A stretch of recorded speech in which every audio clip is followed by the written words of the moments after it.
Yeah, I see some thumbs. Okay. Anyone here feels like you've heard of systems thinking before, but you are still exploring it and you're still learning about it? Give a heart, react a heart.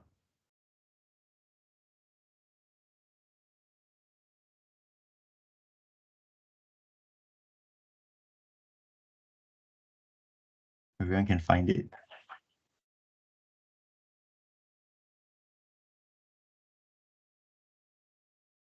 Cool. And um, anyone here feels like you're new to systems thinking and you're here to learn about it? Give me a clapping emoji or reaction.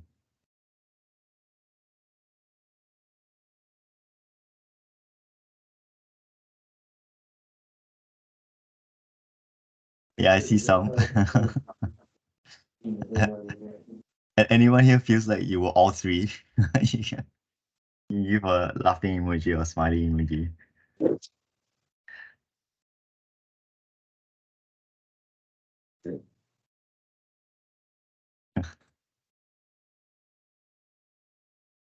Yeah. Okay. Thanks for thanks for humoring me. So this React function in Teams, everyone, please feel free to continue using it throughout the discussion today. I think you it's just like a little bit more of a fun and interactive way to engage with us today. Um, while we wait for the other panelists, uh, I can I can start with a little bit of introducing like who we are behind this event as well. So um, yeah, we are students. Actually, those of us who organize this, we are all currently doing our MA in service design at the University of the Arts London. And in our explorations of design and everything related to service design, we hear systems thinking referred to a lot in many different fields, from design in futures to organization development and many more. And we thought that it'd be really interesting to try and bring experts together from these different fields to help us unpack what exactly is this systems thinking, and in what ways is it similar or different between these different domains, and how they use systems thinking. So a little bit of admin before we start. Yeah, feel free to use the React function, and also feel free to ask questions in the chat. Some of us in the team are here on the call, and we will be helping to keep a lookout for questions. And you can also even respond to questions. Like you can add an emoji to questions, and the more popular ones, the ones with the most like reactions, I think we'll try and pay more attention to them and find a way to bring questions from the audience into our discussion as well. Um, Secondly, yeah, well, and then just a gentle reminder that because the chat is open to everyone to use, just be kind and thoughtful when using the chat. Um, and then, yes, also in Teams, there is a live captions function. If you would like live captions along with our conversations, you can turn that on, but it's something that you have to turn on for yourself individually. It's not a global thing. So how to turn this on is you go to more actions.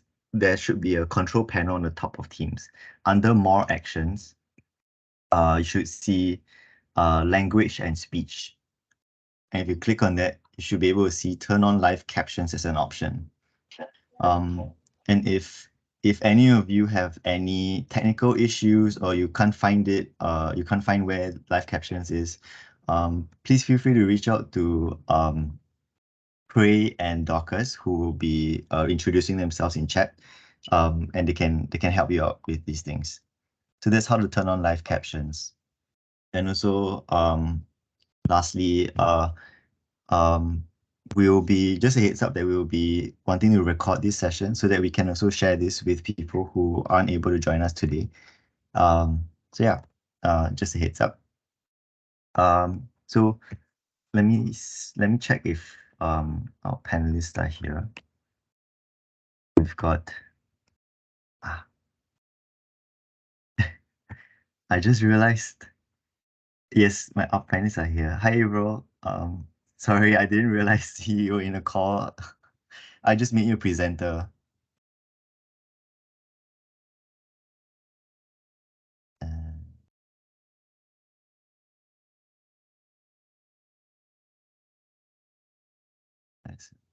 Alison. Oh, you're muted. Hi. Hello, thanks for joining us. Thank you. Hi, everyone. Hi, Alison. Hello, hi, Damien. I'm so sorry. I was locked out. I don't know what was happening with my Microsoft account, but no worries. Thank you for your patience. No worries. That happens. Oh, hi Zafir. Does your mic work? Can you hear me? Yes. Okay, cool. Cool. Yeah, thanks for joining us. Okay. Before we begin, can I request Dorcas or Prey to start recording if you're able to? Oh wait, no, actually I can do that. Okay, it is already recording. Okay, thanks for joining us, Douglas, Abril, Alison, Zafir. So I was just saying earlier that yeah, we are students from MA Service Design at UAL, and yeah, we were really interested to bring four of you together to help us unpack what exactly is systems thinking, and why do you all use it in the different fields that you come from. And we're really excited that we managed to get all four of you. Oh, hi Zafir, yay, you got your camera working. Yeah, we're really excited about the four of you because yeah, you all come from a range of different fields, and not only that, you all have like a mix of experience in both academia and in the industry. And we wanted to start off with just getting you to briefly introduce yourselves. We could perhaps start with Douglas. Hey, hi everyone. Thanks for joining. Nice to be here. I've been doing organization. Well, I first started in IT, which is a different kind of system to work in, and I've been doing organization development for a long time. And in many different countries, grew up in New York, from Singapore. And I guess on the systems thing, really quick, a couple of key things that come to mind. I try to use the word ecosystem sometimes, because sometimes people think systems is things like IT when it obviously it's a living system. So I think that's quite helpful. And of course, things like interconnected. The other one last piece that I think when I think of systems is that every level of a system has an internal and external element. So whether it's us as individuals or a team, an organization, a society, there's the impact from the external, and then there's the health of the internal. So those are some of the key words that come to mind when I think about systems. Thank you. Maybe we can hear from Abril next. Just a brief introduction of yourself and maybe some keywords that you think you use to describe the work that you do.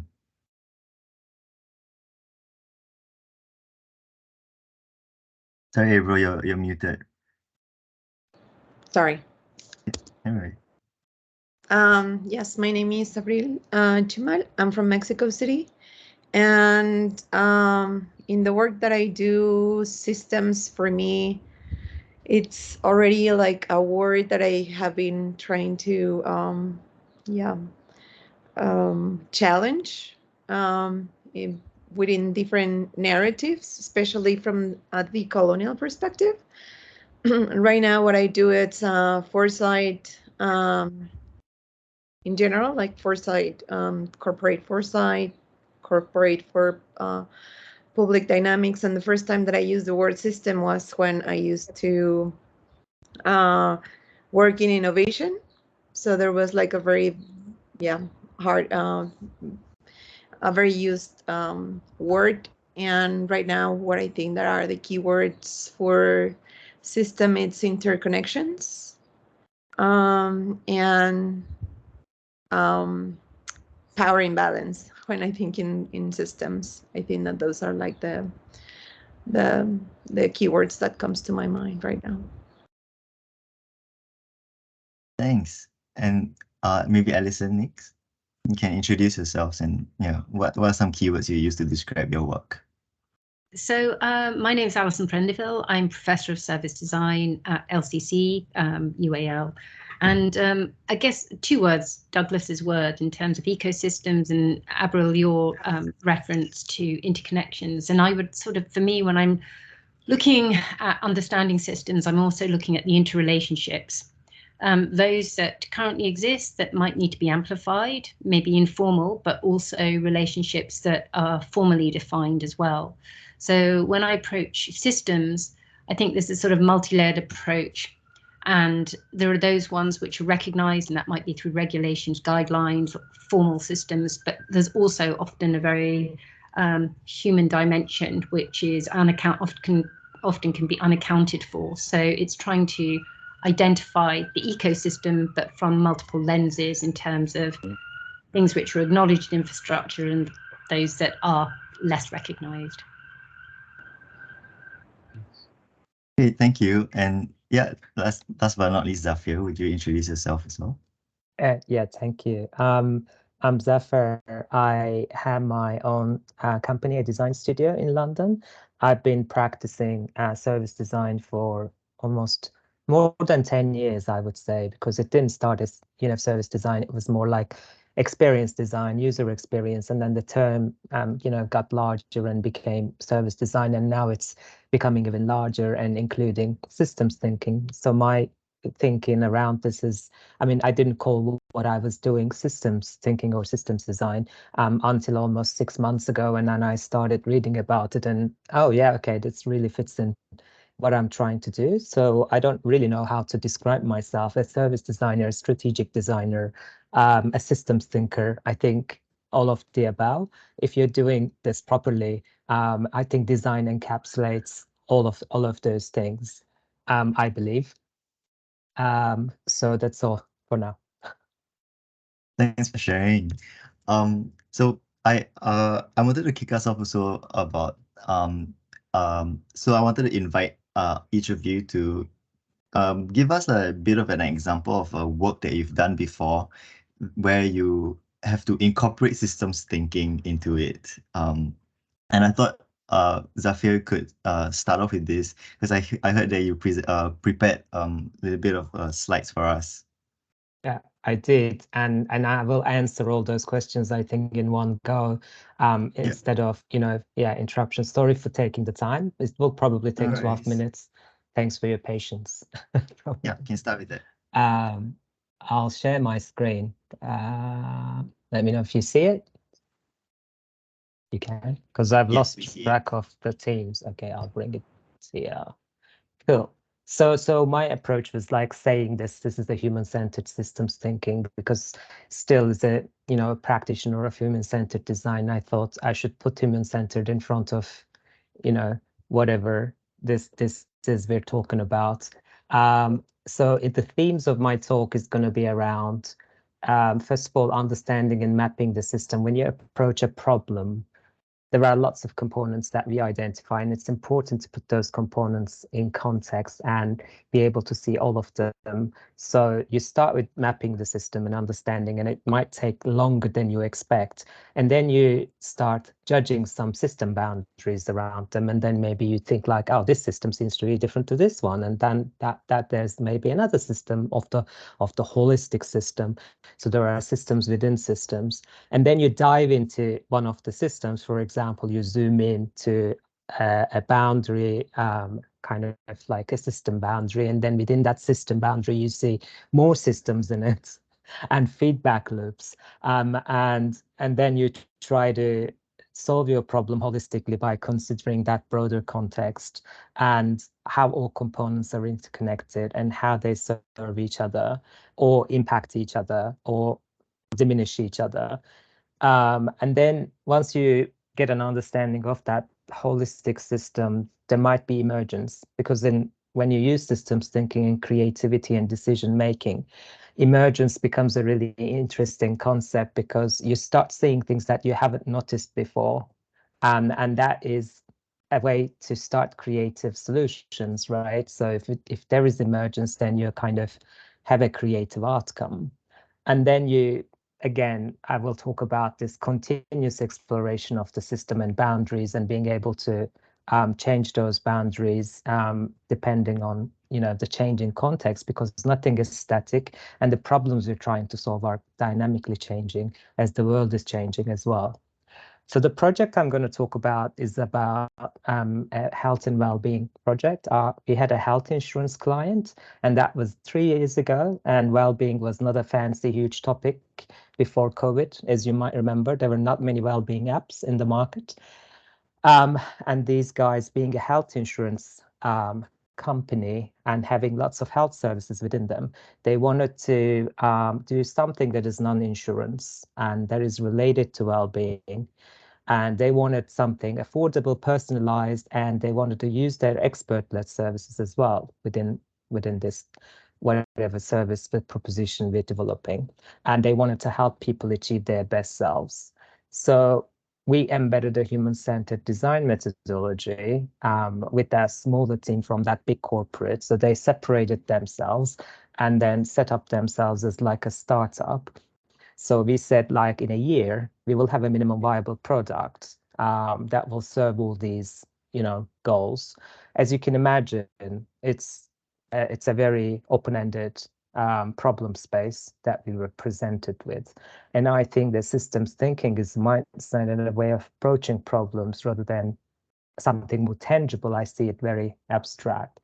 So we started by understanding the system, and you see it's like this health insurance client is in the red space. So they've never done any retail products, really. I mean, they always serve for corporates who need health insurance.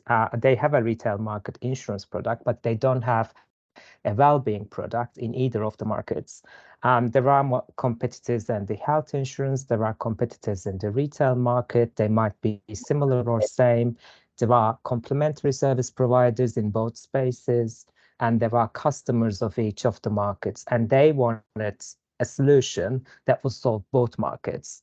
And that makes the system very complex, because you can either dive into the health insurance system or the retail system, but then they wanted to bring those systems together and then serve to all customers with one thing, which is, from the start, we said, this is not how we work. This is not going to work, because you got different customers and different needs and different contexts.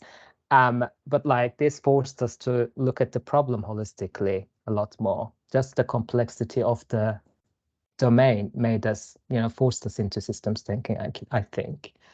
So instead of understanding the system again, we did our usual user research. We did lots of interviews, and we looked at the market segments, and we thought, can we use those market segments? Are they relevant? And we found lots of themes around personalization, reachable, affordable, participation. These were important things that came out from the research study. We also did emotional journey mapping, which involved looking at social media and identifying life stages of people, and then going and looking at these events and moments in their life that are significant in terms of health and well-being. And we identified 14 journeys, life stage journeys, which are kind of this. So this is our first system boundary, right? We had to know what we're aiming for, what journeys are we tackling. So dealing with a health scare, becoming a parent, having a baby, physical fitness, mental health, menopause, recovery after a serious injury. These are all different journeys that we found, in the world, in the life stages of people. And then, of course, you can't tackle everything. Like there must be some patterns and similarities between these journeys, right? So we had to choose top 5 from the 14 based on some evaluation criteria, which helps us, refine the system boundaries so that we can, focus on few. Because you get lost, it's really hard to solve a problem holistically. You need to kind of zoom in and understand the components a little bit more and then zoom out again, right? So that's why it was important to define that system boundary and focus on the 5. And we did very quick journey design sprints to understand, what the people's needs are and what can be offered to them. So there is like prototyping, there is user testing in each of the design sprints. So we applied that to 5 of those journeys to get an understanding. So what we found within those journeys was the feedback loops was really important concept for in terms of well-being. For example, if you're going to practice meditation or you're going to go do fat burning for 16 days, and you set up a goal, hey, I'm going to do meditation for every day for the rest of my life. That's a big goal. Or like for 14 days, or I'm going to do fat burn. So you set up that goal. And then you do your first practice. We give you a meditation or an exercise, and then you do that. So the outcome of that is basically an input to your next practice, right? How well you've done it, what your performance is in that practice. If we can measure it somehow, then that informs the next practice, and then we can adjust the intensity of it, the length of it, and all sorts of things. So this concept of, events taking feedbacks and becoming better events, or like trying to challenge you along the way, and we introduce nudges as well to keep people motivating. That was a concept again within a systems thinking, which is really important. And it happens, these feedback loops happens in different levels. It can happen in your daily practice level, or it can happen in a program level. So if you finish your 14-day meditation program, then we can offer you an advanced meditation for 30 days now because you've done well, and that feedback is fed into the next one. So by doing all those design sprints, we have seen a lot of interconnected concepts or themes, if you like. So that very inner circle is defining the person as a whole, the user, the person that you're looking at. And then the outer circle, the second one, is their needs. For example, resilience, self-efficacy, self-esteem at a very high level for your mental well-being and behavioral well-being. You need these things. So they are related to that area over here. Although I didn't, show lines connected, but they are interconnected, all these things. And then the outer circle here are the things that we can offer almost to solve those problems. So there are well-being assessments, experts, education, coaching, nudges, dashboards, and things like that. So just putting all those, components into visualizing and mapping those components really helped us understand how things are interrelated. And of course, it gave us a lot more idea about how complex the system is and how each of our decisions might be affecting one another. So if you introduce coaching, for example, like you would do it in the context of a mental well-being, physical well-being, or behavioral well-being. So those 3 things, that the coaching will be very different. You need different coaches for it, right? So it becomes really a contextual conversation when you talk to stakeholders or people, and telling them about coaching. So that helps. And then, initially we decided we would go for mental health as the first thing to put in the app. But then, we figured out, we discovered that there's a mind-body connection. So even if your mental well-being is good, if you're not moving as much, you won't feel as good. And then if you don't do it consistently, which is behavioral well-being, so your behaviors need to be in a consistent manner, you won't get results. So those three are really interconnected, and that challenged our mental models about what well-being is. You know, well-being is a system in itself, and we have to address it with this holistic approach. So although in the beginning we said, like, we will do some simple daily interventions depending on someone's goal. For example, I want to improve my mental health. Hey, here are some daily things that you could do.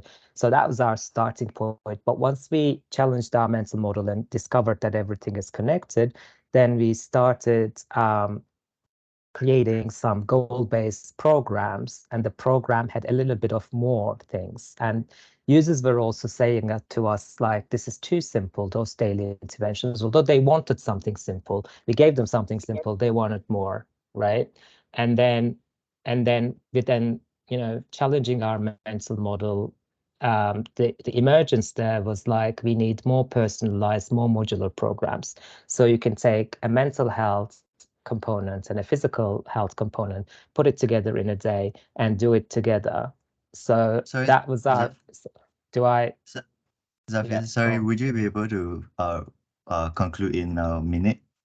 Yeah, I will. Exactly. Thank you. So this was our, you know, emergent thing. But then when we looked at the impact and feasibility, it wasn't possible for us to finish to do the past one. So we went back to the goal-based program. So we also have to, again, the refining the system boundaries is a really important concept here. So again, what's the app? What is inside the app and what is outside the app, and what is a third-party service, was kind of defining all those different systems in those circular models was really important, because then if we had partnerships, for example, you want a GP consultation in your app, you can't bring it in all the way to the app, but you can have it as a partner, and then that becomes your, again, outside, it's still inside your system, but at a like third level relationship. So defining those relationships was important for us, and it kept changing for 2 years, you know, who we can partner, what we can build, and what we can link with an API, which is a technical term, by the way. It changed our boundaries, and it was always ever changing until we launched the app. So in terms of measuring what systems thinking did, I think, first of all, we realized that, you know, well-being is a system, and it challenged our mental models. And then we evolved our program models and well-being models accordingly. And then secondly, it's dynamically changed our app structure or service structure based on what we learned from partnerships and what we can get from partners. So if we didn't have systems thinking, we would have ended up with a mental health related app, maybe which was focusing on meditation. But now we have a more holistic app offering lots of offering programs, basically, which is addressing multiple facets of well-being. And my measurement would be that I think systems thinking gives you more richness and context and understanding of the problem in a better way. So that's it. Thank you. Thank you for sharing, Zafir. It's really interesting to hear, signs of you looking at the individual as the system, as well as how that connects to a wider situation. Maybe we can hear from someone else about a project that you've done where you've used systems thinking. Anyone feels ready to share? Yep. Douglas? If I jump in really quick, just to build on Zafir talked about mental models, and when I first heard the term systems thinking, or one of the first times, was Peter Sengi's work, if you're familiar with his work, and it was called the fifth discipline, and it made systems thinking very clear in organizations and leaders. And actually, Michael Goodman, a guy who really wrote that chapter on systems, actually said systems thinking is not the most important of the disciplines. He said mental models is, because how our mental models impact how we see systems, which I thought that was important. And Abril also shared about power, and the examples I'll share also, I think we need to pay attention to the power dynamics in this system. So how, I guess I'll give my angle. I have many models, and I'm sure you do, in frameworks for how to see a system. Zafir shared a few of those. The angle I'll take, given the work I take, is get the system to talk to itself, or the system to see itself. So if I've done many projects where, like for example, people with disabilities, empowering seniors, early childhood education for financially challenged families, and get the whole system in the room, or representatives of systems in the room, like seniors, like people with disabilities, like some of the parents, and get them to see themselves. And so that's kind of the many projects like that. And if it's in an organization or a community, to build on Abril's point about power, actually one of the ways that Damien and I know each other is a workshop where people act out of where they are in the system. So it's very much saying who's got the authority, who's got the funding.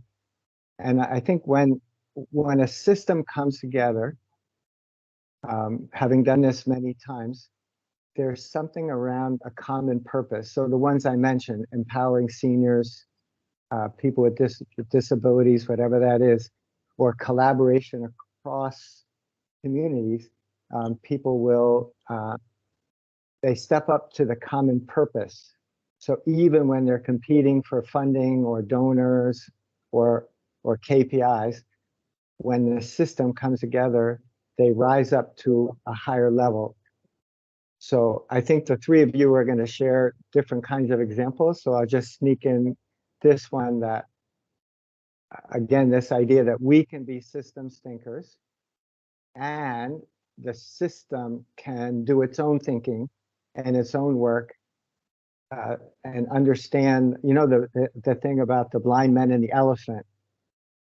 So often people only see their part of the system, but when they all come together and see the whole elephant, their mental models change. They see things a lot more clearer, and then they can collaborate for a higher purpose. So the action is a lot more enlightened. So those are some of my, that's a lot of the work that I've done is along that line of having the system see itself and do its own work. Yeah. Thanks for sharing, Douglas. That was really interesting to hear about how mental models affect the way we see systems, and your work helping a system see itself, and in that way manage power. And I feel like power is something quite related to what Abril and Alison does. Maybe either of you, whoever feels ready to share first, could share with us a case study of your work as well. Abril, I'm happy to go next. Sure. So I work within design research, but service design research on transdisciplinary projects, particularly within the area of antimicrobial resistance, which is a global challenge known as a slow pandemic. I've worked in human and animal settings, and when you're dealing with systems of immense complexity, supply chains, whether it's in agriculture or in shrimp farming in India, or within the broiler production system in India, or within human health to do with urinary tract infections, what you're trying to do is you're dealing with multiple systems and multiple agendas. And the thing is, when you're dealing with those different agendas, and I think this will link with perhaps what Abril is saying, is that you're also dealing with different types of power that exist. And so when we're thinking we might start with, again, mapping the ecosystem, understanding the relationships, the interconnections. Often they're precarious, extremely fragile in India in particular. they can often be very informal, based on trust and different types of values that we don't necessarily see in the West as well, on how decisions are made. So it's one of those things, is accounting for those different types of systems. We map those out from different perspectives. We also work at a level where we will be looking at also policy levels, national action plans. And these are also systems. And we will look at, as part of our process, but this is usually quite far down the line, but also when we're putting interventions in, how are they not just informing a system, but how are they going to be informing the national action plans? And actually, how will the national action plan, going back to what Safa was saying, how will feedback reinforce national action plans around surveillance, about better data, about better record keeping? So it's all the configuration on so many different levels occurs throughout a project. I mean, the work I've been doing runs over a number of years.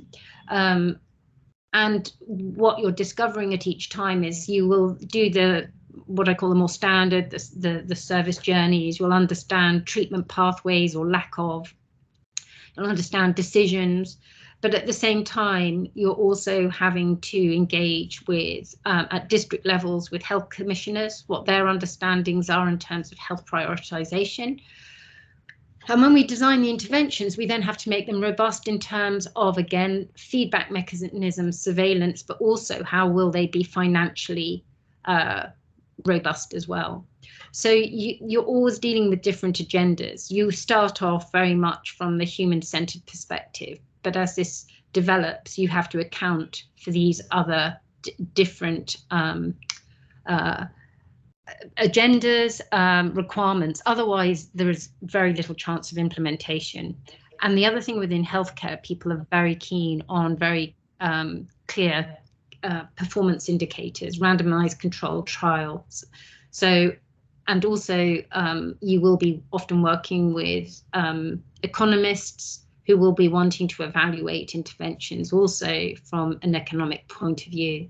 So you're dealing not just, and I think it goes back to what Douglas says, you're dealing with people inside a team in terms of different disciplines, but having to also, again, consider how the systems come together and at what point, and how the research methodologies might overlap, whether it's combining something, you know, from a service design point, a customer journey or a patient journey, with also a different type of social science method as well.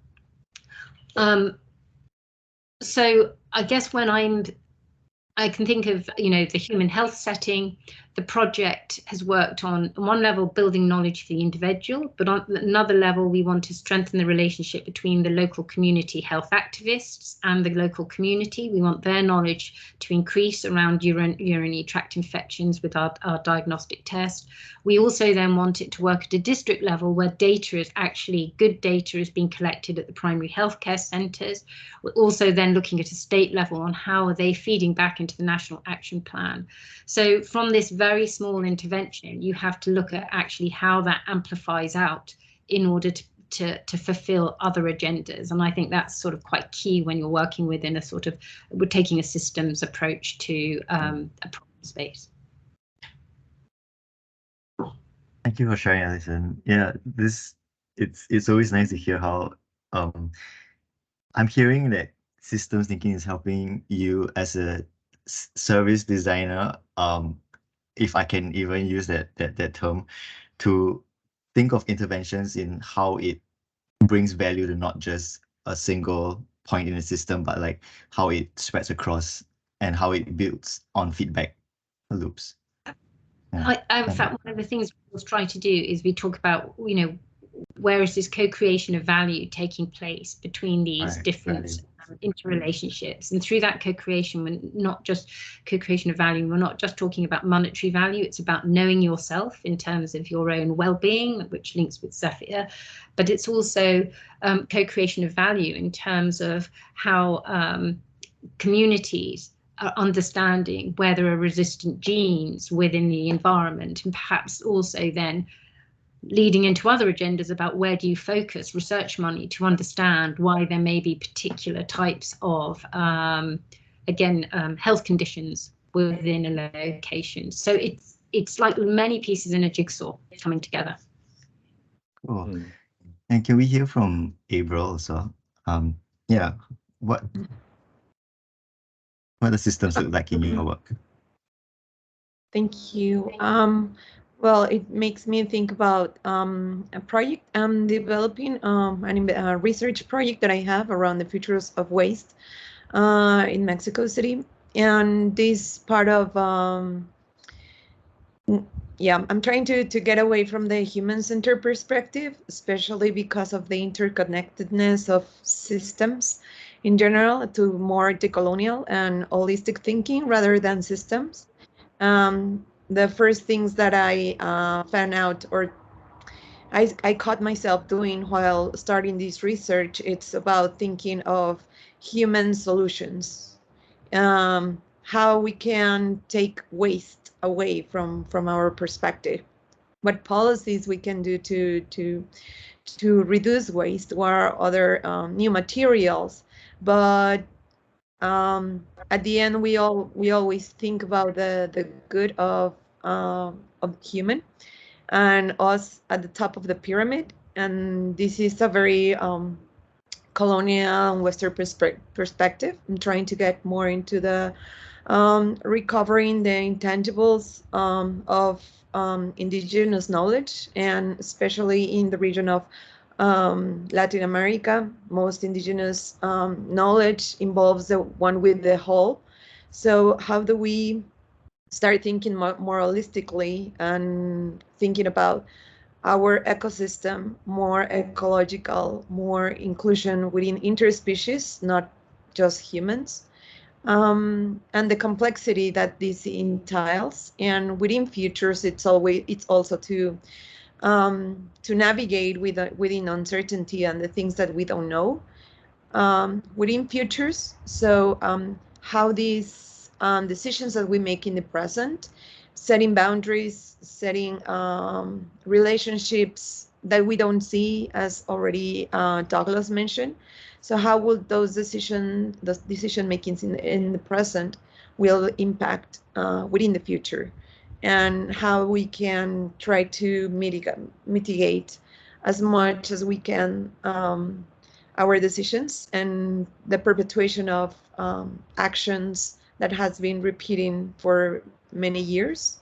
And yeah, I think that that's pretty much what I try to involve within the complexity of what is the future of waste in general, and how do we can be more aware of our decision making in the present, including everything that's around us.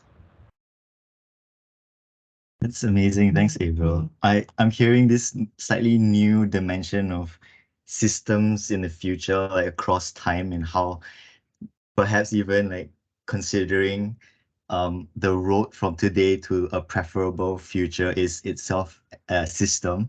I'm wondering for all our panelists, actually, what is a system to you?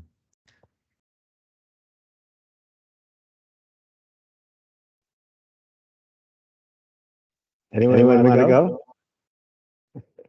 I can go. For me, a system, it's just, yeah, I think that I'm going to use again the part of mental model, and it's just help us humans to understand what we don't understand or what we don't see. I think that systems, that's for me, on trying to put visibility with things that we don't see. Nice.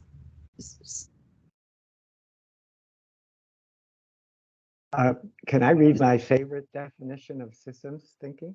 I mean, I think, first of all three of you, when you shared, I think what I really appreciate about, well, all of us, I guess, is when we're talking about different levels of the system. So Abril, I really appreciate that you went beyond humans and to look at the the whole ecosystem of the world and the interdependency that we have. So I appreciate that.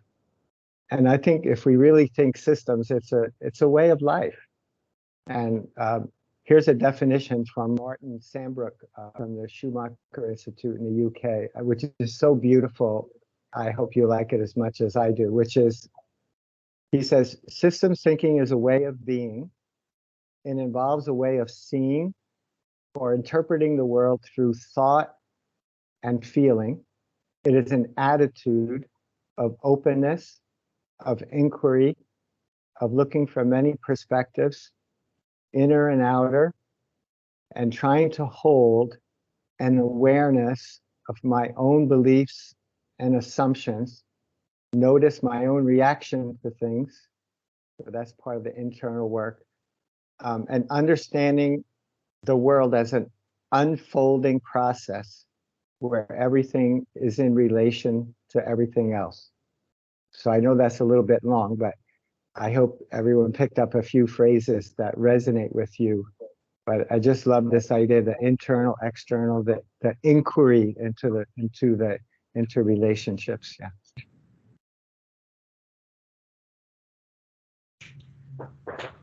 So Alison, or yeah, so just picking up on that. I mean, because my work is dealing with antimicrobial resistance, so I'm working with people who deal with pathogens, and within those pathogens there are resistant genes. So we're working at many different resolutions within a place. And that, picking up again on Abril, one thing that we've also been clear in our work is that we want to amplify local knowledge around prevention, local remedies that are already being used, rather than just, again, going in with westernized ideas of actually what a medical solution will be. Because the other thing with the communities is there is knowledge there already. And so when we're working with them, it's again about seeing how that knowledge is already playing out, but actually how we can strengthen that within systems. I think this entanglement that we have, it's really to do now more with planetary health. Antimicrobial resistance often is considered under this One Health approach, which means that it's humans, animals, and the environment. Now, the one problem with that is it can be rather abstract for people to deal. It's almost so enormous, a bit like the climate emergency. Where do you start? But then if you start at this very local level, it allows you to start mapping. If we go to the idea of understanding what our borders are, but eventually you can start working at the different resolutions where you're building out within the systems up into policy level. That can seem quite enormous at times, but I do think this entanglement that we have, this human-centeredness, although I still will use that phrase when I'm talking about a particular part in a project, the idea is much more about environmental sort of centeredness and not privileging humans, but unfortunately still in a lot of work, there is this approach, especially within food systems, where there are very Western ideas, even within the global South, about what an efficient system should be. And it's balancing those ideas with local knowledge. None of these solutions are very simple in terms of these different worldviews both hold a place. And I'm finding that increasingly. So maybe Abril, you'd like to say more on this, or Zafar, but when Indigenous knowledge is absolutely critical to be accounted for, and equally, I think as epigenetics moves into the realm, you will be looking much more at this crossing between what I'd call the Western science, but also these I'd call much more local and informed types of knowledge around diet and living within a particular ecosystem. So I don't see them as separate. I see them as an opportunity of coming together. Thank you for sharing. I'm hearing a lot of noticing an internal worldview in order to bring more justice and power back to people who have been more traditionally marginalized or seeing things that we traditionally don't see. And there's a question in chat that sounds quite related to noticing our own internal worldviews. And this question is, yeah, systems may often exhibit nonlinear behavior. But so how can systems thinking avoid this logic trap that many of us are trained for, to be able to notice like nonlinear behaviors in systems? Do you have any thoughts on this?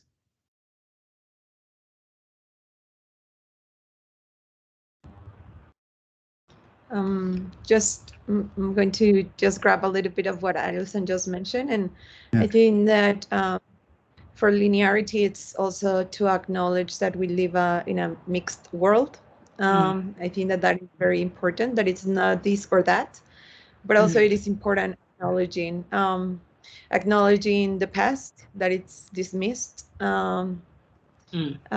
Usually it's dismissed when we are talking about critical thinking systems, and how do we bring that up into our conversations and into our work, and how it starts happening, the interconnectedness on our reality today and how we want to see in the future. And when we talk about futures, it's in plural because there is not just one. I think that that's where we start going further to the linear pathway of thinking. So thinking about there exist different futures, that it exists different timelines, and that's where the complexity and where the part of non-linear thinking happens. Because, for example, right now, just for now, I'm in Mexico City, and for me it's 6 a.m. in the morning. And for you it's 1:30, something like that, around that time.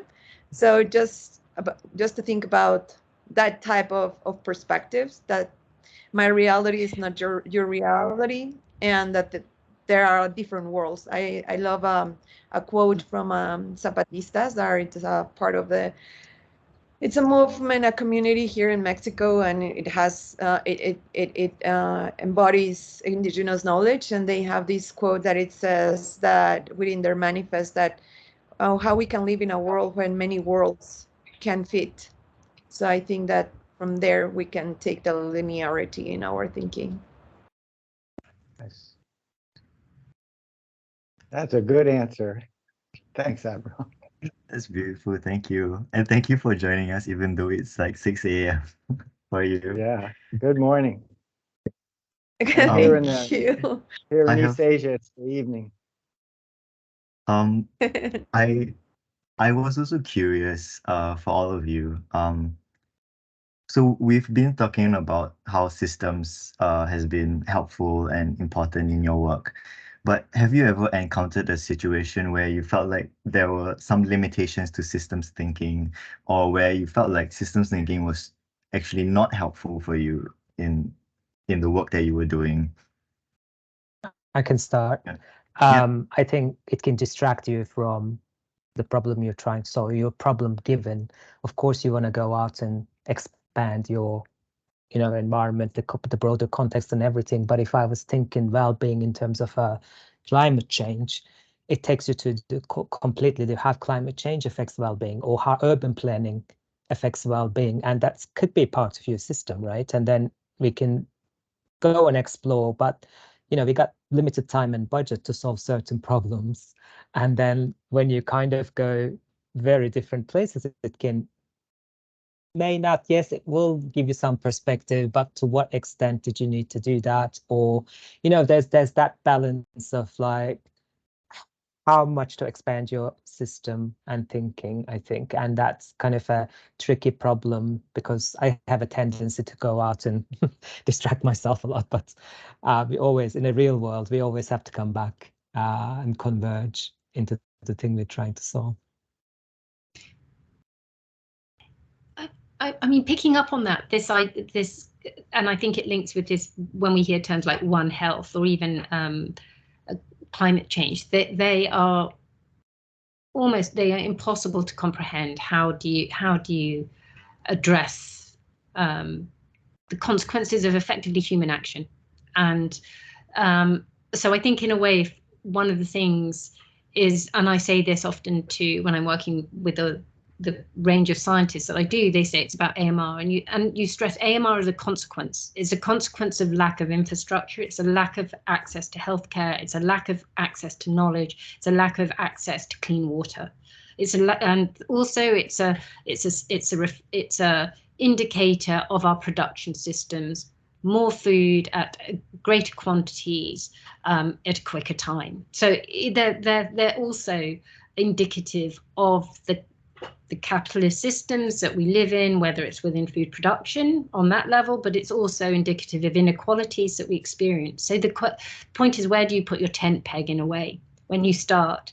And in a way, it is on that local level. And it is about understanding, really getting close to the pulse of how people are affected and how they live their daily lives. Of course, if you're given the challenge of how do we how do we manage AMR? Oh, I mean, you can have so much data, but nothing changes. But actually, it will change when you understand the situated practices, and you do bring in these interconnecting areas from different disciplines in order to build a richer picture of understanding. At the same time, not overpowering, but recognizing and valuing the local knowledge that actually makes communities also very resilient in their own way. So whenever people talk to me about AMR and misuse of antibiotics, is just a consequence. Like most of the things that we experience, they are a consequence of systems which are usually governed by agendas which don't take account for the ecosystems, inequalities, etc. on a level. Yeah, not much to add to those three. I'll just say that sometimes I hear people learn one tool for seeing systems, and then they think they understand everything there is about systems. And then this point that a couple of you just made about sometimes it being too abstract, and it is overwhelming, and that's okay. So how do we go up and down those levels of the system and see the whole system? And while I'm sharing, there's a question about education for systems, and isn't it amazing that the world has changed so much in the last 150 years, and our education system really doesn't seem to have changed that much. It still teaches subjects in isolated areas. And a lot of school systems around the world, I know US, Singapore, have starting to change where the students work on a project like inequality or climate change or others, and then they take the subjects into the project. So they do the math, the history, geography, and everything else on the topic rather than studying the subjects in isolated ways. So that's one positive trend, very slow, but where education can change and look at all the factors of a system on a topic. Yeah.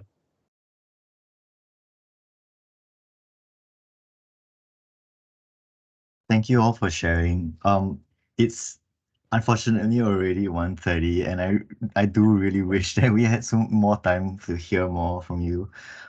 It's been a really enriching and inspiring conversation. Has been so many quotable lines that all of you have shared.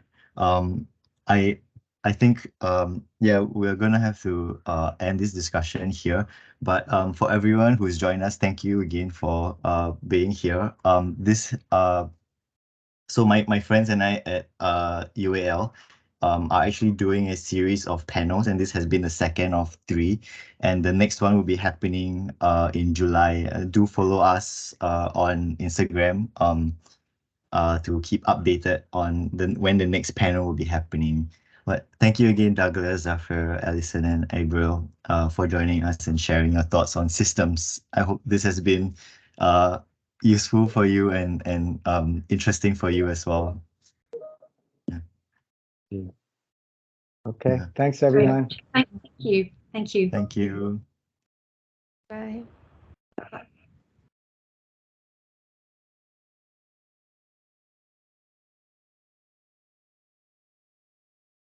Good job, Damien. Take care.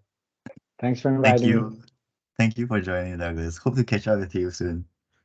Sounds good. Yeah. Take care. Have a good evening. You too. Oh, good day. Good afternoon. Good day for me.